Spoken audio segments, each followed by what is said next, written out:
Hello everyone, আসসালামু আলাইকুম। Welcome back to my channel Zakia Rupa blog. I hope সবাই অনেক বেশি ভালো আছেন। আমিও আল্লাহর রহমতে ভালো আছি। তো আজকের ভিডিওটা হচ্ছে একটা ভারাক্রান্ত হৃদয় নিয়ে আসলাম আপনাদের সামনে শেয়ার করলে হয়তো বা নিজেকে একটু হালকা করতে পারবো। তো আমি গতকালকে ব্লগ দিতে পারি নাই, কারণ ব্লগ দেওয়ার মতো পরিস্থিতি বা মনের অবস্থা আমার ছিল না। তো আছে না যে মানুষ একটু কারো কাছে শেয়ার করলে নিজেকে একটু হালকা লাগে। তো এই জন্যই তো মানুষ একে অপরের সাথে শেয়ার করে, আমরা আত্মীয় স্বজনের সাথে শেয়ার করি। কেউর দুঃখ বা কষ্ট নিয়ে যেতে পারে না, যন্ত্রণা নিয়ে যেতে পারে না, কিন্তু শেয়ার করলে হচ্ছে ভিতরের যে আত্মাটা একটু শান্তি পায়।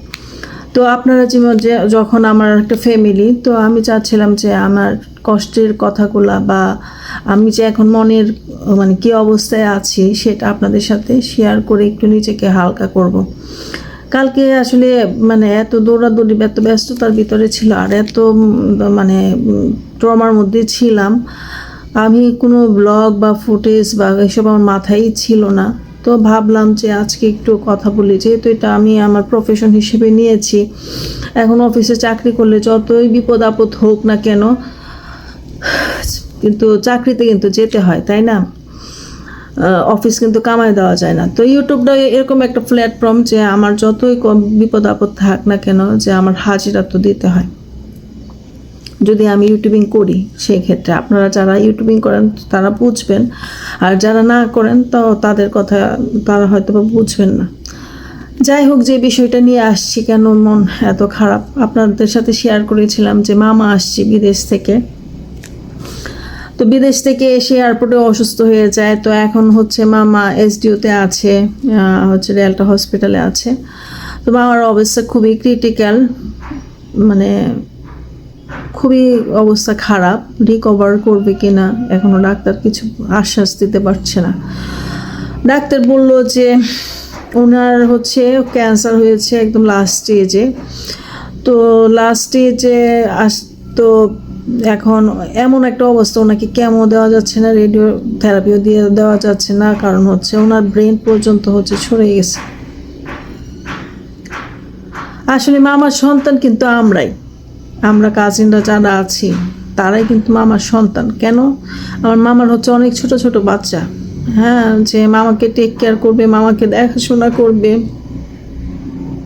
ওদের দিকে তাকাইলে আসলে কেমন যে লাগে, আর ওদের জন্য এত আমাদের টান সবারই।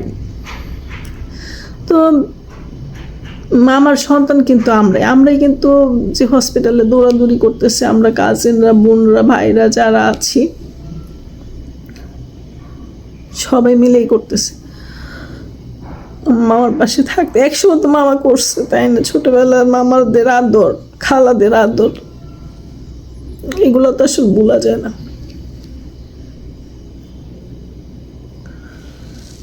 আমি কখনো ভাবি না এরকম পরিস্থিতিতে আমি কখনো এরকম পরিস্থিতি ফিল করব। আমি এভাবে আমার দুঃখের কথাগুলো এভাবে শেয়ার করব হয়তো বা কখনো ভাবি নাই। মামা আসছিল, ঈদ করবো সবাই একসাথে, এই জন্যই আসছিল। কিন্তু হঠাৎ উনি এয়ারপোর্টে অসুস্থ হয়ে যাবে, এতটুক অসুস্থ উনি।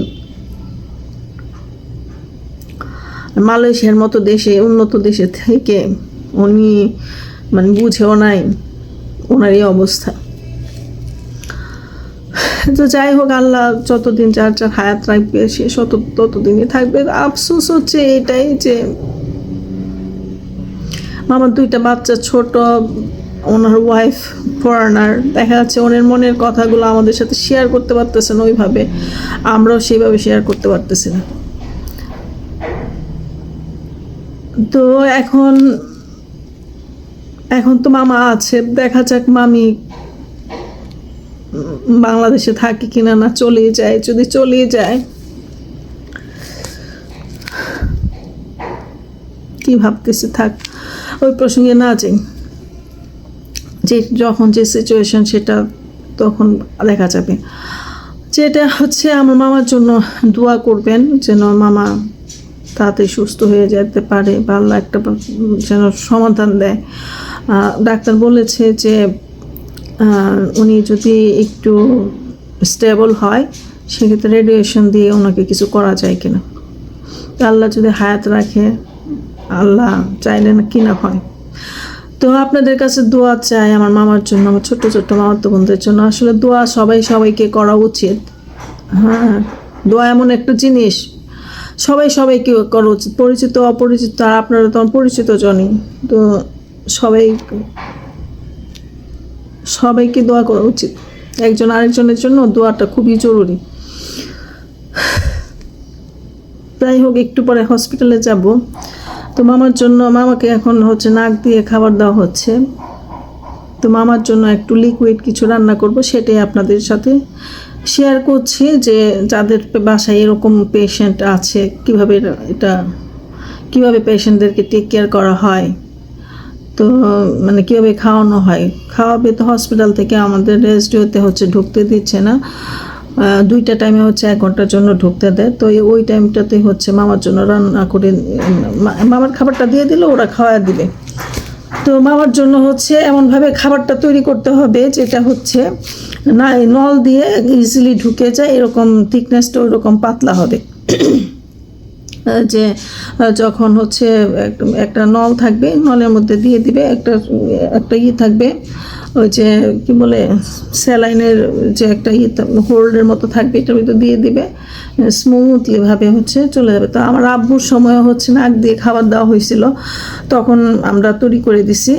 তো তখন তো আর ইউটিউবিং করতাম না, যার ফলে অনেকে হয়তো বা আমাদের অসুস্থ রোগী থাকে বা নাক দিয়ে খাবার দেয়। তো কীভাবে খাবারটা তৈরি করতে হয় আপনাদের সাথে শেয়ার করছি। আর পাশে থাকবেন, আর ভালো লাগলে লাইক কমেন্ট শেয়ার করবেন। তো চলুন যাই, আমার জন্য একটু খাবার তৈরি করে হসপিটালে যাব। চলুন। তো এই যে গাজর নিলাম, আপেল নিলাম, আর একটু চিকেন নিলাম। তো রান্না করব, এটা বারবার যে গরম করে খাওয়াবো ওরকম না। তো যতটুকু রান্না করব ততটুকু খাবারই আমি শেষ করে ফেলবো। যখনই খাবে তখনই ফ্রেশ, যেহেতু নাক দিয়ে খাবে, তো যখনই খাবো তখনই ফ্রেশ জিনিসটা আমার তৈরি করে দিতে হবে। তো আমার বাসার কাছ থেকে আমার হসপিটাল কাছে, এই জন্য আমি তৈরি করে দিচ্ছি। তো গাজর নিব, এখানে খুব বেশি দিব না, খুব বেশি জিনিস দিব না, বেশি জিনিস না দিয়ে অল্প কিছু জিনিস দিয়ে রান্না করবো। 3-4টার উপকরণের বেশি দিব না। তো এখানে আমি এই পরিমাণের গাজর নিলাম, আর নিব না, কারণ খাবার ফেলে দিয়ে তো লাভ নাই, খাবার ওয়েস্ট করার কি দরকার। আর মামা পুরোটা খেতে পারবে না, উনি যতটুকু খাবে ততটুকু, যতবার খাবে ততবার রান্না করে দিতে হবে। বাসি খাবার খাওয়ানো যাবে না, ডক্টর যদি পারমিশন দেয় সেই ক্ষেত্রে, তারপরে আপনার বাসি খাবার না খাওয়ানোই ভালো। আর আপেলটা ছুলে দেবে, যেহেতু উনি মুখ দিয়ে সব খাবার খেতে পারছে না, এই জন্য ওনার খাবারটা যেন অনেক পুষ্টিগুণ সমৃদ্ধ হয়, ফুড ভ্যালুটা থাকে। তো এখানে আমি হাফটা আপেল দিব।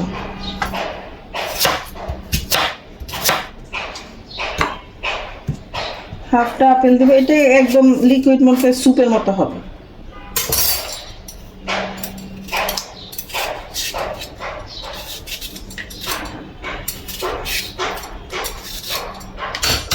এটা রেখে দিচ্ছি।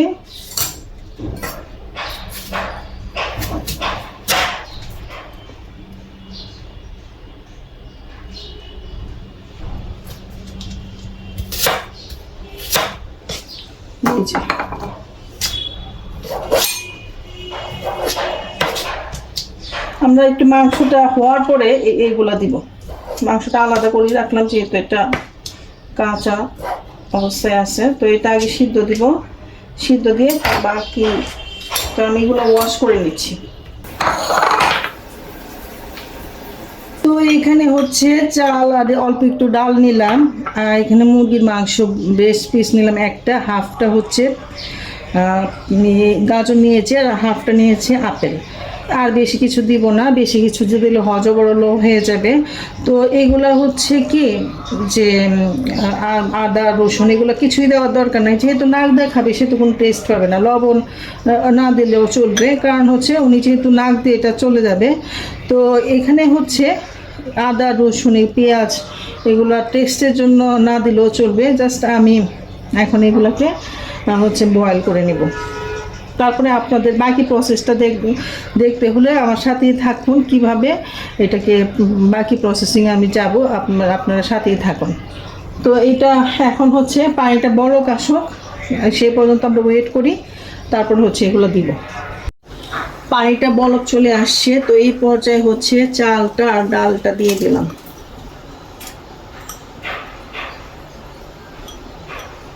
এগুলো দিয়ে দিচ্ছি সবগুলো, যেহেতু শক্ত জিনিস আমি সবগুলা উপকরণ এখানে দিয়ে দিচ্ছি।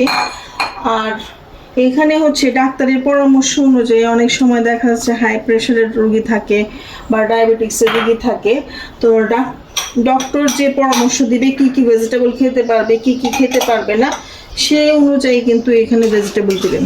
এখানে পেঁপে থেকে শুরু করে ডাক্তাররা যা যা বলবে ওই ধরনের সব ভেজিটেবলগুলো এখানে অ্যাড করবেন। আর যদি কোনো প্রবলেম না থাকে সেই ক্ষেত্রে তো হচ্ছে যেগুলো পুষ্টিগুণ ফুডগুলো বেশি, যেগুলো রুগীর ক্ষতি করবে না, পেঁপে আছে, গাজর আছে, বিট আছে, তো এই ধরনের হচ্ছে ভেজিটেবলগুলো এখানে দিবেন। হেলদি যে ভেজিটেবলগুলো ফ্রুটসগুলো এখানে দেওয়া যাবে। তো এখানে হচ্ছে এখন হচ্ছে এটা বলক আসবে, সিদ্ধ হবে, তারপর আমরা নেক্সট প্রসেসিং কীভাবে করব সেটা দেখাচ্ছি।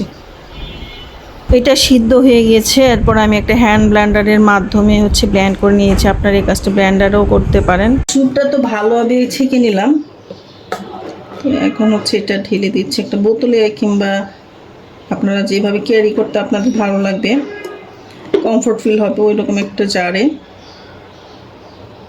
ঢেলে নেবেন।